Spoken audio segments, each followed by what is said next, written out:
anal fuck 69. Do those words mean anything to you, Angie Speaks? I mean, should they? Well, if you'd opened your newspaper today, you might have read that. I'm gonna read you a little bit out of a forthcoming book. Viewers can see if they can guess what it is. I performed a quick inspection of the machines. The 15-inch laptop was a complete write-off. It had extensive liquid damage, and because the drive was soldered to the logic board, data recovery was beyond my capability. The 13-inch 2015 MacBook Pro was in slightly better shape. I could boot it up, but the keyboard was unresponsive. I pulled out an external keyboard and asked for permission to log in. Hunter started laughing. My password is fucked up. Don't be offended, he said, before announcing that it was anal fuck 69 or something to that extent. His inebriated condition made it difficult to understand his speech. So that story is just one of many, which was described as disinformation when it first appeared.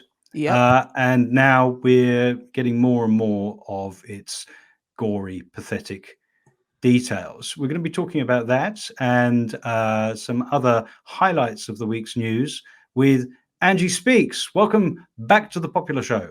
Hello, thank you so much for having me back. It's great to speak to you again. One of our favorite YouTubers and podcasters over on the Low Society podcast, and one of the inspirations for our own program. So good to be speaking to you. Thank you. That's so sweet that our little schizo show is like inspiration. That's very sweet of you. It's inspiration. It certainly is. It's one of the good ones. We want to say hello to the YouTube audience on Sublation Media. Like and subscribe. Always great to be hosted by you guys. And our regular podcast audience, hello to you as well. We've got a packed show, and we're going to be hearing from Afeni, the organizer and activist on the Roe v. Wade ruling leak a little later in the program. But first of all, Angie Speaks, how are you? I'm good, thank you very much. And really happy that you decided to invite me back. I remember we had a blast last time talking about the Democrats fetishizing their politicians when there was all that weird stuff about Biden being sexy going around. Oh my God, yes. So now I'm here to talk to you about something equally as demonic, I guess. Yeah, well, the demonic pathologies of the ruling class continue to develop and manifest themselves, and there's no one better to call on for comment on that than Angie Speaks. I'm like the QAnon shaman of the post-left, quote unquote. Hell yes. Let's start with some Labour cringe, though. Let's start closer to home. Yesterday, there were local election results in the UK, and that was immediately followed by the deep state moving against brave socialist leader Keir Starmer in opening this investigation as to whether he broke lockdown rules by having a beer and a curry with fellow organisers. We try not to talk too much about the pathetic spectacle of the UK Labour Party, but as we've got two UK-based commentators here together, let's have a little look at what Sir Keir has been up to. Well, as I've explained a number of times, we were working in the office, we stopped for something to eat, no party, no breach of the rules. The police obviously have got their job to do, we should let them get on with it, but I'm confident that no rules were broken. Meanwhile, we've had a really good set of results today. What is the difference between what you did and what Boris Johnson did when he had the event he's been fined for already, the birthday party? Well, I was working, I stopped for something to eat, no party, no breach of the rules. Obviously, I understand the police need to do their job, need to let them get on with that, but I'm confident there was no breach of the rules. And as I say, I've actually been with our teams today celebrating the very great successes we've had in the local elections. But the Prime Minister was working and stopped for something to eat. What is the difference? Well, I can't answer for the Prime Minister. I can simply say I was working, I stopped for something to eat, no breach of the rules, no... I was working, I stopped for something to eat, no breach of the rules. He says it like the same script, like 3 or 4 times in the same interview. As I recall, you were in the States for most of the Corbyn years, and so we didn't tend to get your commentary on that whole ordeal very much back then. I'm curious about what you make of the state of the Labour Party and how it relates to the left in the UK now, and what your sort of reaction has been to this Keir Starmer stuff. Well, I wasn't actually in the States during the Corbyn moment. I was in the UK, but I was quite quiet about that whole process because I had a lot of skepticism and misgivings about what was going on at the time. But I was definitely observing. Um, I've been back in the UK since I went to high school in America and came back to the UK for university and have been here since. So that's like so I was here during that like whole period. But in terms of like the Labour Party now and the current state of British politics and the current state of quote unquote the left, I think that the Corbyn moment basically unearthed all of the contradictions. I saw it as hopeful to begin with, but you saw how intrinsically the Labour Party is lined up with the sort of neoliberal consensus. You also saw the activist base, and how aligned they were with the neoliberal consensus as well. You saw the contradiction between what Corbyn was espousing and what the base that he was appealing to, the sort of middle class, like PMC, city dwelling liberals. It sort of seemed as if that was his major constituency. And the contradiction between what he was espousing and the actual constituency that was representing him was stark, which was what gave me pause. And it also was what made me disillusioned with the Labour Party and left politics in general in the UK to begin with, was seeing that stark contradiction between the values that were being espoused and the actual values of the people who were representing the left at the time. And I didn't really see enough effort from Corbyn to distance himself from that constituency. And other principled people on the left, it was almost like they felt as if they were held hostage to the sort of neoliberal constituency, and that we just needed to tolerate their excesses for the time being until we seized power. And that's not really how power works, unfortunately. And of course, I wasn't surprised when Corbyn was ousted and Keir Starmer was put in as the Labour Party leader. And he sort of is more representative of that neoliberal consensus, that kind of liberal left consensus that's been reigning supreme in the Labour Party for, for a very, very, very long time. So he's more aligned with the ethos that currently reigns supreme in that constituency. So it doesn't surprise me at all. But UK politics is just shambolic, which is the reason why I tend not to talk about it as much. I mean, we just had a MP caught watching porn the other day. It's really ridiculous. Watching porn in the House of Commons. In the House of Commons. The whole kerfuffle with our Prime Minister and his controversy over lockdown and the parties that were held and all of those things.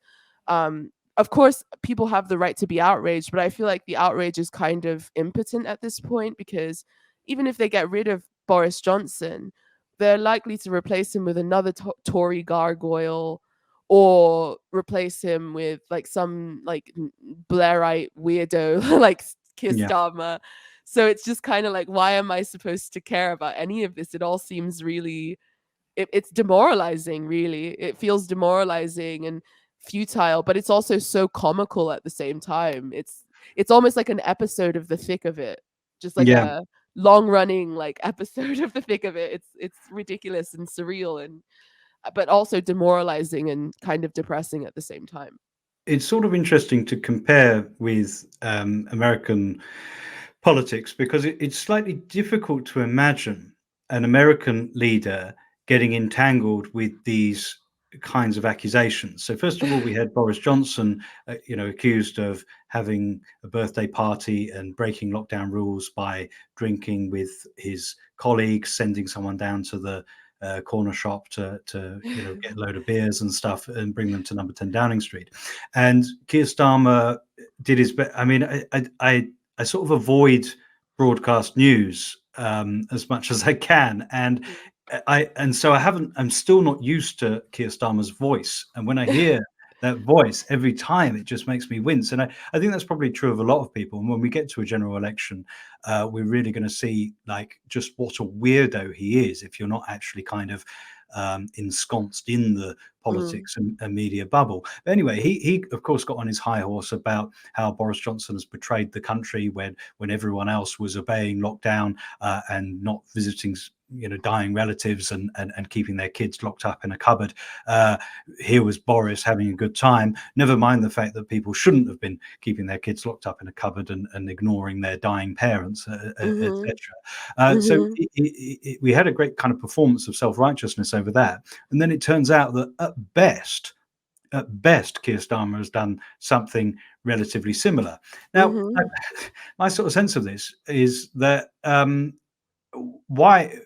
who should be surprised that leaders, when they're working in a kind of very intense environment in order to manage a crisis, like had a drink together afterwards? I'm a kind of Schmittian here. I think there should be a state of exception when it comes to having beers if you're a politician. Maybe not watching porn in the House of Commons, but having a beer during COVID.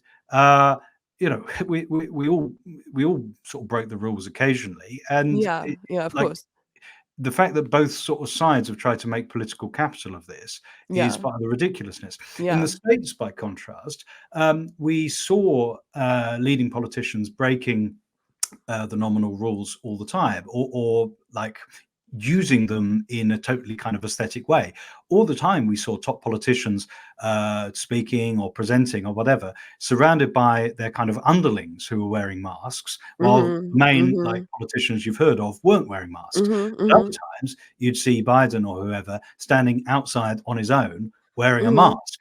So it was done completely inconsistently. But you can't imagine anyone kind of leaping on and making capital or even demanding resignation of an American politician for not following the rules strictly. There's a sort of understanding that they mean something different there. Whereas we've got into this completely kind of pathetic like argument or sort of performance of hypocrisy, really, where we're supposed to care that somebody had beers after work in their political office. I think the popular fervor against this, albeit like misguided, is rooted in how severe the lockdowns were. And also in the time lost, the businesses closed down, the fact that they were threatening to fire NHS staff who didn't want to be vaccinated. There was this very kind of draconian, I mean, it's been all but abandoned now. I mean, nobody's wearing a mask in London anymore anyway. And everything's open again, like things have returned to normal. But at the same time, there was such a strict kind of environment during the first lockdown. And people lost time. People weren't able to visit their families. People were told that if they tried to, that there would be repercussions.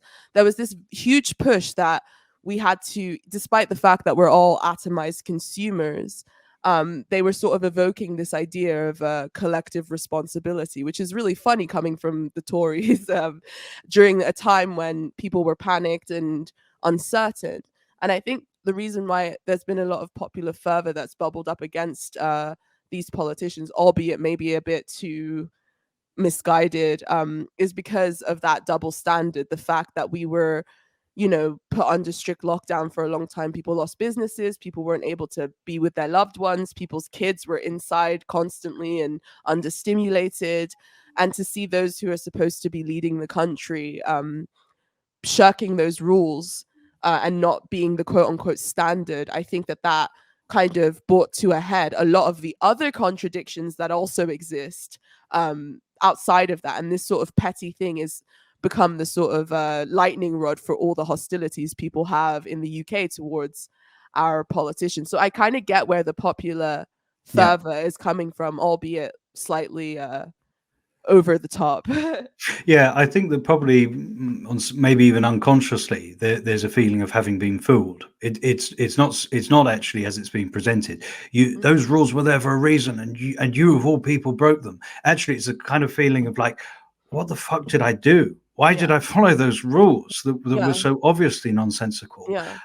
And, when these elites obviously knew that they were bullshit. Boris Johnson himself nearly died of COVID and clearly knew that it was perfectly safe to be sitting outside on a big table with people after work.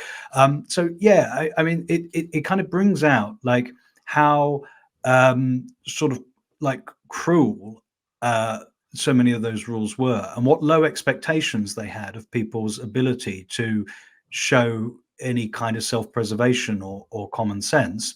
And yeah, the reason why they are the response to them is so sort of overdetermined and emotional in this country is precisely that this shows that like people made a lot of sacrifices needlessly. That is the unacceptable And under realization. duress as well. Under duress as well, they were threatening to fine people who didn't who broke the rules. They were also had people lost jobs.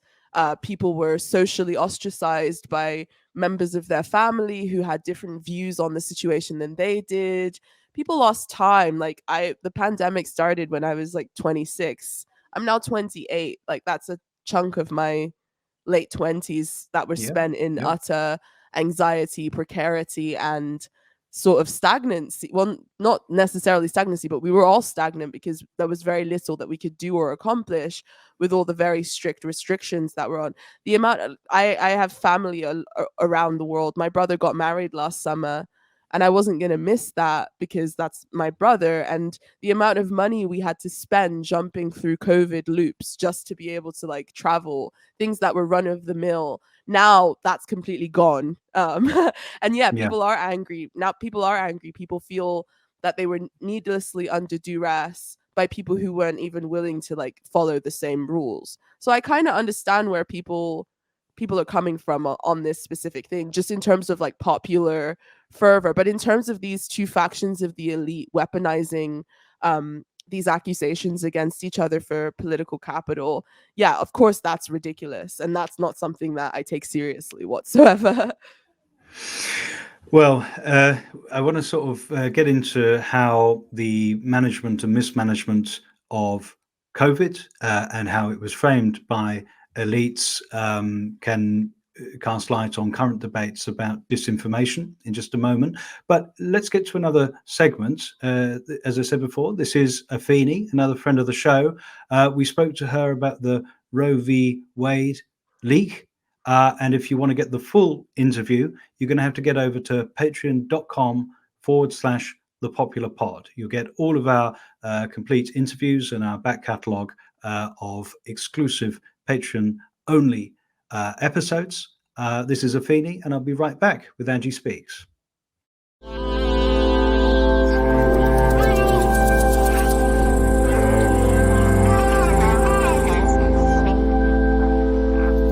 The United States doesn't do anything that is not for our pockets or for some outsized control of empire. That's the only reason why we even pretend to help anyone, is because we want to take up as much territory on the globe as possible and dominate as much of the global economy as we can. So like none of this is being done in good faith, and all of the world leaders that are speaking out against what's happening right now, that are advocating for peace, they're on the right side of history. And yet again, the United States and NATO and all the Western powers on the wrong side of history. And in like 5 years, I guess somebody will leak some papers and we'll actually find out the truth of how this actually got started, and everyone's going to be outraged for 20 seconds, and then everyone's going to get over it again. But hopefully, we get some truth about what's happening here, just because we need the full story, and clearly there are parts of the story that all of the global South has that we don't have, because they all pretty much formed a consensus around this. So yeah. No, I couldn't agree more. I mean, I think we're seeing like a global realignment. I think we're seeing the global South stand up for itself, and I think that they're just not willing to lay their lives on the line after being mistreated for all these generations. Yeah, I am personally just super disappointed in the way that we have handled this, and I'm also very disappointed in the way that people have responded to it, because it really just shows like the Western bias that we all have. Um, because again, there are so many countries, like I can think of Palestine, also so many countries that deserve our aid, that deserve spots during football games and Grammys and all the other stuff. Child, there are people that need the funding that we're trying to give to Ukraine, and we have acts that we need to atone for globally.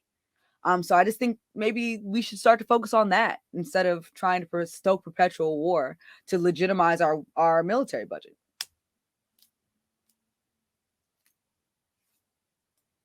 Military budget does start in the Congress, and I know that you're working on the Michaela Wilkes campaign this year. I think that's a really interesting seat because Steny Hoyer is 82 years old. I think we have too many old people in the Democratic Party running things. The district is interesting because it is one of the most prominently black districts in the country. It encapsulates the bit of Maryland that kind of jets off on the side there. I think that's, they call that the Eastern Shore. That's where my family originally is from. And this year, we're seeing abortion sort of on, at the ballot box. That's what Democrats are saying. You got to vote for abortion. Steny Hoyer has gone out and campaigned for an incumbent who is anti-abortion. He's probably the only member who's openly anti-abortion in Texas. Henry Cooler. I'm sorry about that. And he and a lot of the sort of older, sort of like old line Democrats, like our esteemed congressman from South Carolina. We have, all this sort of old school Pelosi types going in and advocating.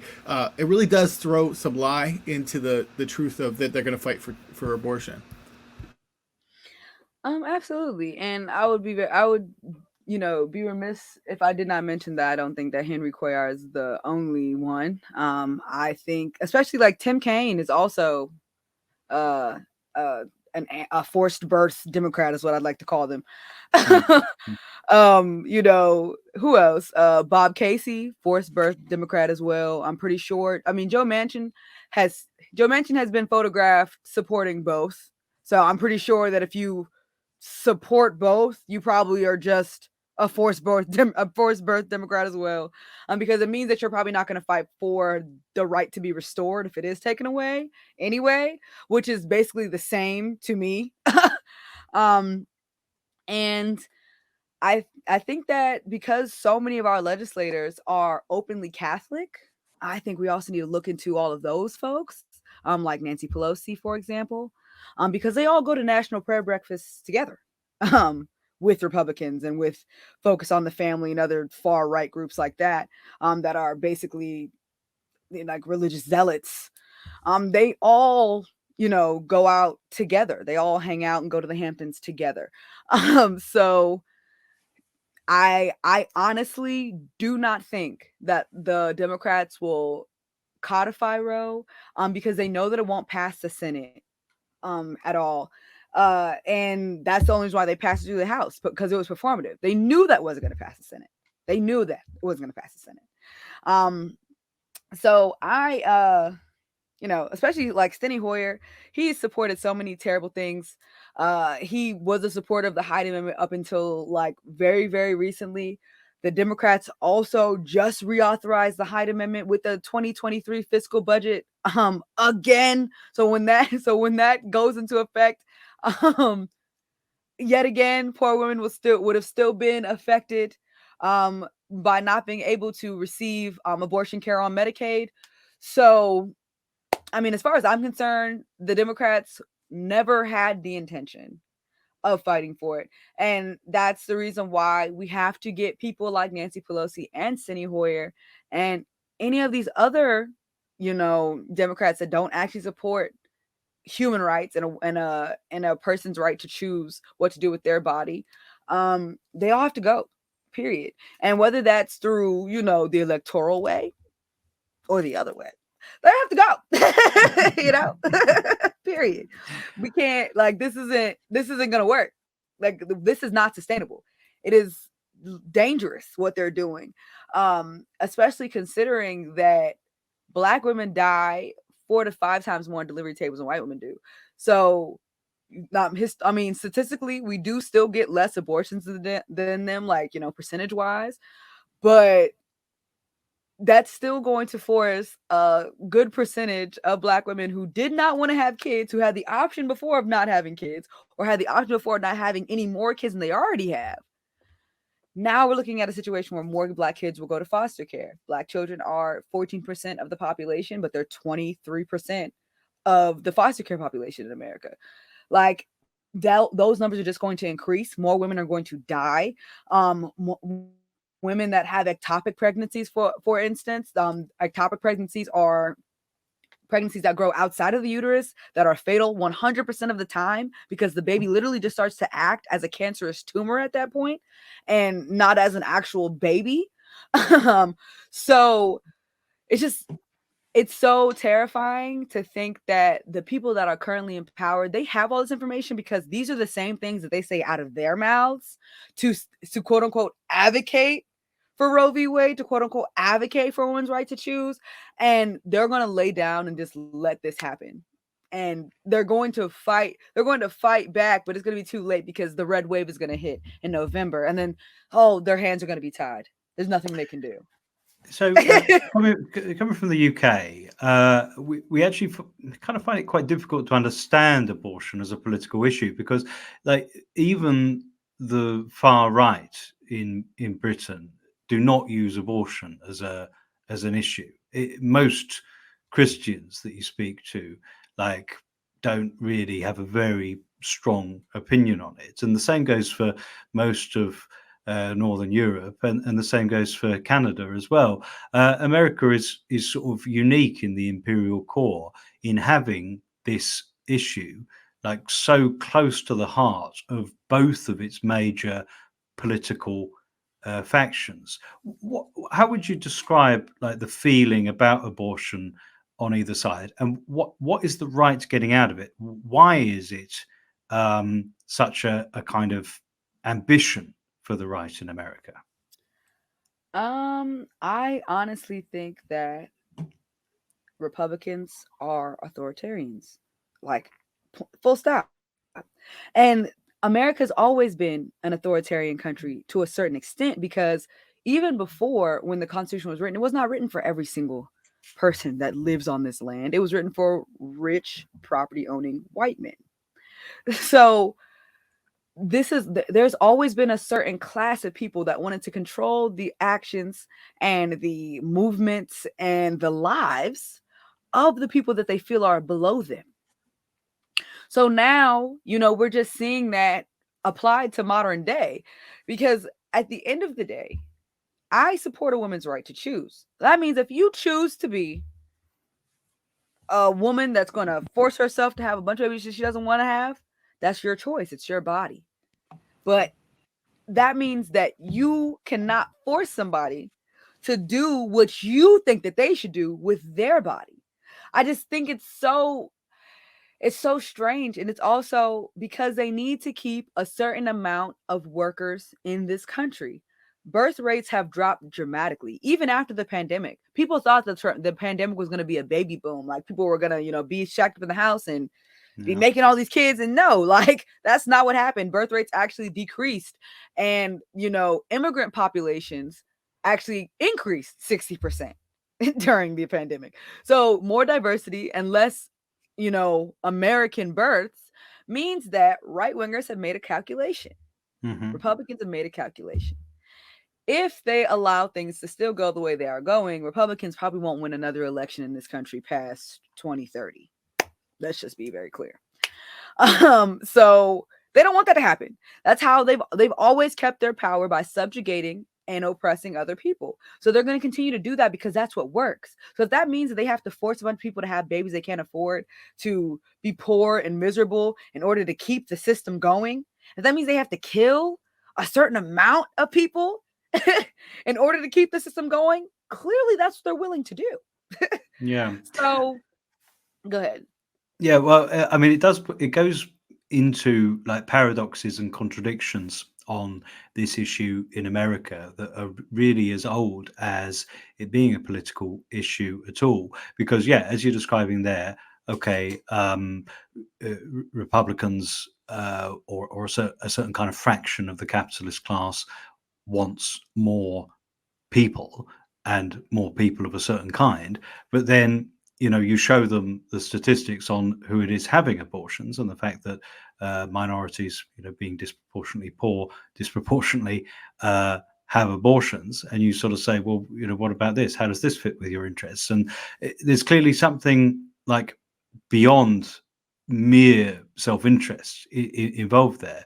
And I mean, if you look at what CEOs think, or look at what the real billionaires think, the real people at the top, they're actually probably pretty pro-choice. So it's a particular kind of like bit of the capitalist class that is invested in making this from the top down a political issue, and keeping those evangelicals a powerful kind of part of the discourse.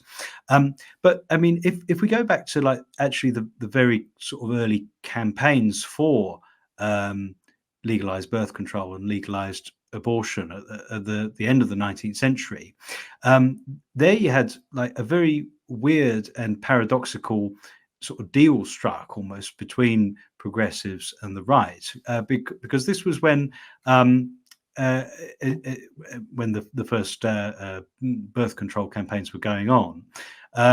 Theodore Roosevelt, at the start of the 20th century, made this famous speech, speaking in the language of the far right, talking about race suicide, saying that the increase in birth control meant that coded the white Americans were committing race suicide and were being outbred. So the classic white genocide kind of arguments that we hear on the far right today. And instead of just like arguing against that or making a progressive case against that, many feminists at the time, and Linda Gordon wrote about this in the 70s, Angela Davis wrote about it as well, many feminists at the time kind of agreed with it and said, no, if you give us our demands as feminists, if you give us birth control and abortion, then this is going to lead to fewer black people. They actually made the racist and eugenic case for abortion. And I mean, Angela Davis dealt with this very brilliantly in Women, Race and Class, where in those final 3 chapters, she kind of takes a totemic issue of second wave feminism, takes them one at a time, the anti-rape movement, the birth control movement, and the wages for housework movement, and sort of shows how all of those campaigns and stories look quite different from the point of view of black experience in America over the first half of the 20th century. That actually, yeah, a lot of black women were a little bit suspicious and held back a bit before kind of getting involved in feminist campaigns for birth control and abortion in the 1970s, because, well, there was still forced sterilization going on of black women. That kind of eugenic case for birth control and abortion was still very much a live issue, which, of course, affluent white women, didn't even know about or didn't even see if they did. So I guess I say all this because one of the things that was sort of plucked out of the leaked whatever conversation or report was the claim that it is beyond dispute, this is a quotation from the League, that the legalization of abortion reduced the size of the black population. A highly disproportionate percentage of aborted fetuses are black. Now, that's clearly like hugely cynical bullshit, and a great example of how the right is brilliant at emulating progressives' language. We have to attack trans people in order to protect lesbians. We have to be pro-life in order to protect these black babies. It's totally cynical. But actually, the reason why it maybe has some rhetorical power, or it slightly kind of holds, is because there is that whole kind of really complicated and paradoxical history of the relationship between those two things.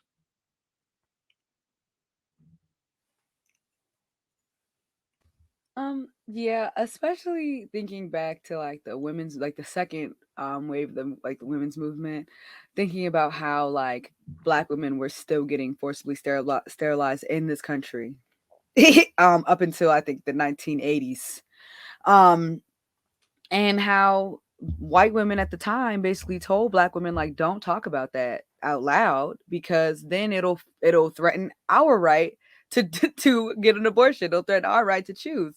And it's really funny that, you know, Alito said that in his memo, because at the end of the day, white women have more abortions than Black women do. Yes, we will be poorer, but most of the time Black women will keep their children. So it's just, for him to even make that argument is just, it's based on a lie, number one. And number two, they don't care about Black babies, because again, Black women die 3 to 5 times more, depending on what study you're looking at, than white women do on delivery tables. And the US also has the highest infant mortality rate of any well-developed country. So when you do the math, it's pretty simple to come up with the fact that Black women and their babies die more than any other demographic group in America during childbirth. So to say that you're doing this to protect more Black children is just, it's such a straight out lie. And considering again that there are many, you know, Black women who have a lot of children already who do not want any more children, then that's the reason why they're getting these abortions as well. So it's really frustrating, because the left could be good at messaging. I feel like they're just choosing not to be. Yeah. Because the fact that he could write that, and there are going to be people on the right that are like, oh, see, yeah, we're doing this because we're not racist. The fact that that's really going to be the thought process is ridiculous. Like, there are people that are actually going to believe that because they don't have the historical basis or the context behind that to actually like say like, okay, that's not true. That's so it's I'm honestly frustrated as a Black woman, especially because, you know, we've been warning white women, we've been warning, you know, white queer people about what will happen if they do not protect the rights of every woman, every femme, and every queer person in America. They did not heed that warning. 53% of white women that vote in America voted for Trump. So at the end of the day, you know, they can say all day that they did this because they care about Black people, but all evidence points to no. If they actually cared about Black people, then they would improve the healthcare system to make sure that Black women don't die on delivery tables. They'd probably get rid of the Hyde Amendment, so that way Black women that are on Medicaid can get an abortion if they medically need one. If they actually cared about Black people, they would stop defunding our public education in our neighborhoods. Like, but they don't actually care about our kids. If our children are 14% of the population, but 23% of the foster care population, and these are the same children that are getting prescribed disproportionate amounts of like antipsychotics. These are the same children that get sent to prison because they went through this system.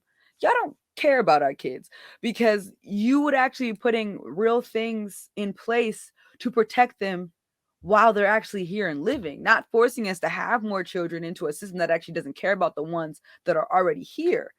11 million children in America are starving right now. So it's just the mental gymnastics to be a right winger and to be a Republican it must be exhausting, because I don't understand where they get this logic from. I really don't.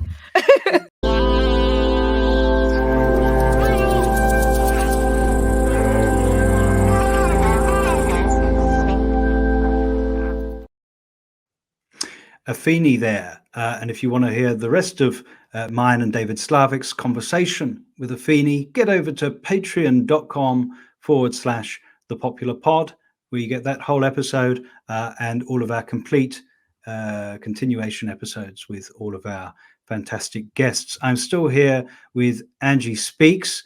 We're talking disinformation.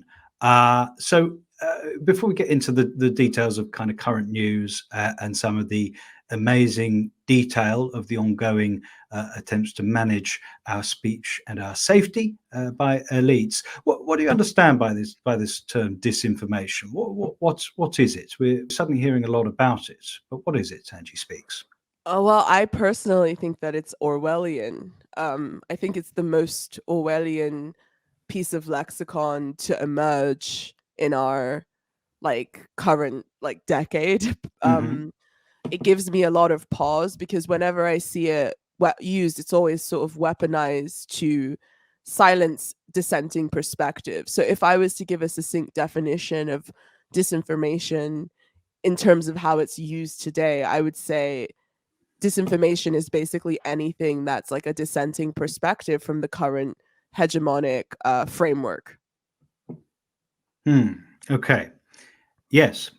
Yeah, I mean, I think that works, and whatever the current framework is constantly shifting. The Democrats are introducing this Disinformation Governance Board to the applause of the usual suspects, and it's just incredible how these things repeat themselves. One of the things that's easily forgotten about Trump's coming in as president is how much more power he had when he arrived than any of his predecessors had, simply because Obama expanded the power of the executive, expanded what the president personally could order and do, especially in the realm of foreign policy. So there was this sort of moment where it's like, oh, hang on, we liked it when Obama was doing our stuff, but now Trump's going to come in and he's got the same powers, and he's going to use it for him. So even within the kind of narrow bounds of the self-interest of the people,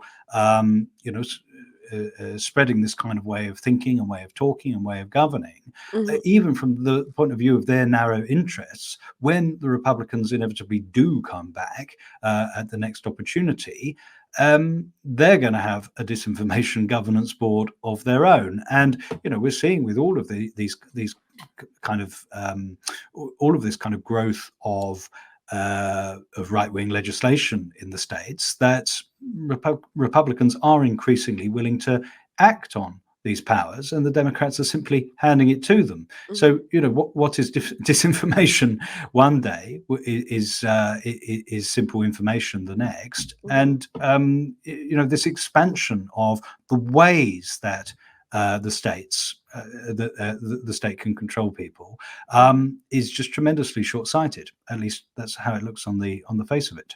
Massively. And that the sort of political dichotomy between Democrat and Republican becomes more it dissolves and becomes more abstract when you think of it along those lines. Because think about it, if it wasn't for the war on terror, the Biden administration's current war on domestic terror, which is also just as nebulous and concerning, wouldn't have been as easy to put into effect. A lot of the powers that are currently being weaponized by the liberal establishment were sort of set up by Republicans, and vice versa. Again, Obama's expansion of the powers of the executive branch also have led into where we are right now. So yeah, it's a kind of dark symbiosis between these two warring factions of the elite, basically. And just like the COVID rules, there is a sort of starting position of low expectations of people. The starting position is that people ultimately can't be trusted to show any discrimination at all, and they are just mindless zombies who are going to be tricked by the first lie that comes along. What that ignores is the fact that institutions are mistrusted for a reason, and they've done nothing to try to gain back trust.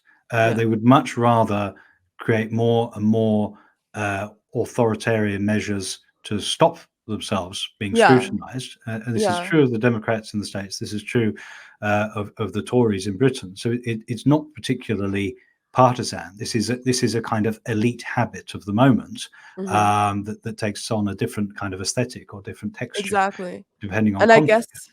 I guess that's kind of the most concerning thing for me right now, because nothing broader can be achieved politically if we don't even have the right to dissent or the right to speak and exchange ideas freely. And I think that a lot of people, especially on the left, whenever it comes to these sorts of questions, tend to like trivialize them.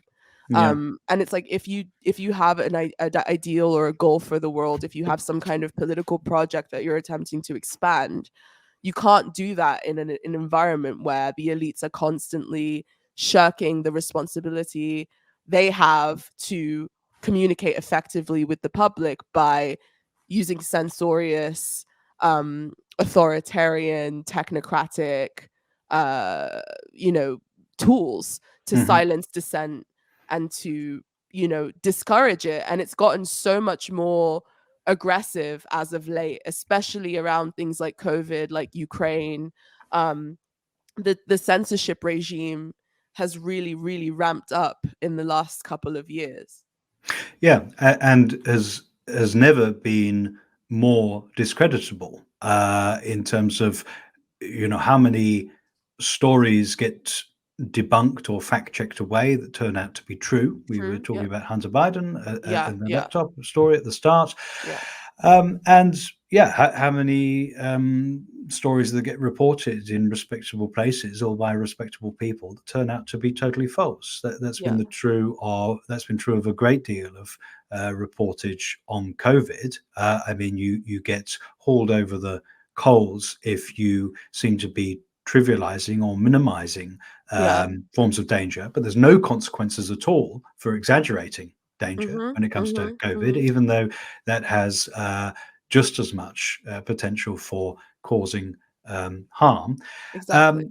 And yeah, so the institutional forms of truth are in a total mess. And actually, when these kind of authoritarian responses come in, they do more to encourage fake news and fake stories, because the more trust is eroded in the mainstream media, the more people will kind of gleefully turn to disreputable sources. And I don't mean by that they get tricked by them. I mean by that they start to see through media and think that, okay, if everyone's just treating media as a kind of entertainment or a kind of cope or a kind of medium that just reflects the desires of the viewers, then why shouldn't I have the same thing? I'm going to turn to Breitbart and Steve Bannon's War Room and so on, and I'm going to treat the news like a sort of self-confirming form of entertainment as well. So yeah, if anything, it encourages fake news if you start kind of treating people in this authoritarian manner. But I guess that because I'm a total schizo, I think that it's like a feature and not a bug. I think that that's the point. I think that this sort of deterritorialization is causing like a mass psychosis and this sort of mass kind of schizophrenic response to information. And yeah, it's sort of encouraging people to break off into these atomized little factions where they consume, like you said, information more as a way of gaining this sort of libidinal entertainment factor rather than as a way of attempting to understand the world. And I mean, the media already does that. Like a blue check mark journalist the other day tweeted about the whole Elon Musk thing. She basically said Elon Musk grew up in South Africa and saw what the dangers of unchecked speech could do. The apartheid government propaganda fueled violence against Black people. So that's somebody literally insinuating that unchecked speech was the problem in apartheid South Africa, which is the most Orwellian thing that I've probably ever heard in my life. Unchecked speech apparently causes apartheid. And that's what these sort of liberal left media types do. They create fan fiction. They're like Marvel movie. Yeah, they're like Marvel. They're Marvel movie brained. So why would anyone take them seriously when they have this almost Manichaean view? And a part of the reason why the authoritarian impulse has been so caught up on the liberal left as of late is because when somebody feels as if they're totally morally justified and that they're totally correct and that those who disagree with them pose an existential threat, then any means necessary are tolerable. I've seen people with anarchist flags in their bio standing the national security state, for God's sake. Yeah. And it's like I've been pretty demonized for rejecting and sort of moving away from the left, but like, what am I supposed to do? I can't get on board with that. I can't. Yeah. And I also refuse to stay silent in the face of it either and just sort of tolerate it as a necessary evil, because like you said, these things do have ripple on effects. The snare that you lay for your enemy is the one that you will inevitably fall prey to. The ethics, universality, the idea of shared interest, shared humanity, not all of that stuff goes out of the window when it comes to how we can get one over on the other side. And I'm not interested in that kind of politics, whether it be coming from the left or the right. Like, I'm interested in things that are universal and in us upholding universal principles despite our many factional disagreements. And that all seems to have gone out of the window. And I think that a lot of what we're seeing in terms of the media right now is by design. It's supposed to encourage people down these kind of atomized rabbit holes in order to usurp anything that could emerge that is universal, that does have that kind of appeal, that does unite people around shared principles. And even though there's sort of a coalition that formed during COVID, during Ukraine, of people from both the left and the right who were incredibly skeptical about what's going on, there still isn't that uniting universal principle that can make it more than just like nebulous dissidence. And that's by design, because the more nebulous we are, the easier it is for us to be ignored, the easier it is for us to be drowned out by the spectacle of what's coming from the right and the left. Yeah, it's quite demoralizing. Yeah. Yeah, I think, I mean, it's an overused rubric, but it is a postmodern politics when you've got, as you described, somebody with a hammer and sickle calling on or celebrating like the Saudi part owners of Twitter for trying to block Elon Musk, calling on the FBI. This kind of way in which the traditional kind of battle lines and the traditional interests have been reduced to these sort of badges of momentary allegiance, and it doesn't matter if it's inconsistent. It doesn't matter if it's totally disconnected from anything material, except for in the reactionary effects that it's able to produce. And yeah, that New York Times piece that you cited, Elon Musk left to South Africa, that was rife with misinformation and white privilege, was a great example of that, where all of history is just sort of flattened out, and the buzzwords of today are applied. I mean, we had our friend River Page on the show a couple of weeks ago, and he was talking about somebody suggesting that that asexuals were put in concentration camps by the Nazis, as if that category even kind of existed recognizably. And we've got something that, you know, if it's easy to mock that and say, oh, that's just some weirdo on Twitter, but this is the New York Times doing exactly the same thing. Exactly. Like, misinformation was at the root of madness, of apartheid. What's an insult, you know? It's pure fan fiction. And again, like you said, these sort of tepid alliances, we exist in like a political metaverse, where everybody's sort of wearing these hyper-real uniforms, these skins, these sorts of mirages, these false representations that, like you said, aren't really connected to anything material or universal. And you see this on every single side of the political spectrum, including the ones that claim to be the most principled on either the right or the left. It's a very disturbing phenomenon. And yes, again, people sort of projecting the words du jour of now into historical context where they don't apply. Again, there was another example where the official feminist page on Twitter, on Instagram insinuated that Joan of Arc was non-binary, which Yeah. is I mean, it's like, it was almost like, on what grounds? Like, can a woman not defy gender norms and still be a woman? Like, what? Yeah. It's this kind of historical deterritorialization, and it comes from a very arrogant place, because these people are really convinced that they're on the right side of history and that they're correct, and that everybody other than them poses a existential threat. So like I said, any means necessary, whether it be censorship or standing the national security state, or triangulation, social manipulation, anything goes. And I find it incredibly frightening and corrosive. And it's also the reason why people are disillusioned with the left. A lot of people who have become disillusioned with the left are under duress because of it. Like, people say, "Oh, you're morally weak, or you're a coward, or your politics are purely aesthetic." But it's like, look at what's happening. How can one be comfortably aligned with what's currently going on right now? And why would I then want to say, "Oh, I'm special because my principles are different," when the thing that your politics are supposedly aligned with is behaving in this kind of pernicious, corrosive fashion? It's very confusing.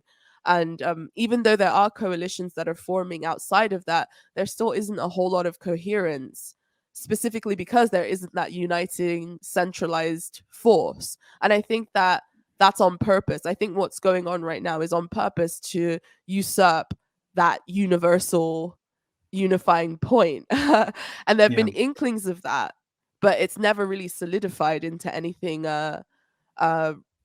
tangible. I mean, I had some hope during COVID, especially because a lot of the anti-mandate stuff was bipartisan, and it gave me hope to see Jeremy Corbyn actually explicitly say that mandates are anti-worker. That was a very big surprise. I was like, oh wow, but of course when he said that, he immediately got dogpiled and Austin called everything, called all kinds of names.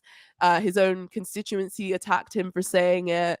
I mean, you opened with a critique of Corbynism, which I think was harsh but fair, and I share quite a lot of that critique. But yeah, really, when you see things like that, when you see Corbyn, criticizing vaccine mandates, when you see him continuing to be totally loyal to Julian Assange, when you see him refusing to be morally blackmailed into buying into the sort of Bob Geldof version of Zelensky in an interview with the Times recently.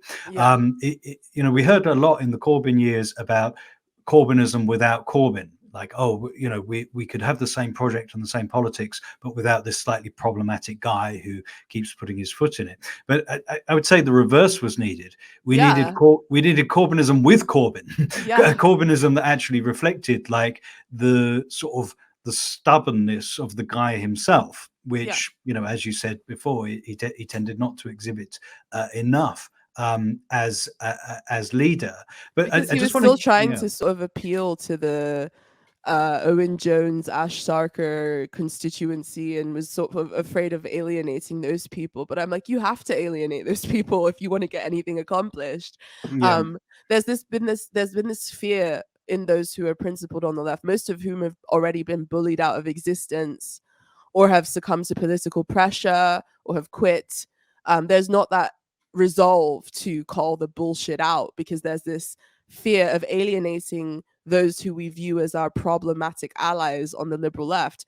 But I argue that they're not problematic allies, they're enemies. How much more needs to happen before you're able to see that, before people are able to see that these are not our allies, these are our enemies. These people's political goals are in no way aligned with anything that works in tandem with a class-led politics. In fact, they're most of the time willing to work against that in order to achieve their aesthetic, cultural goals.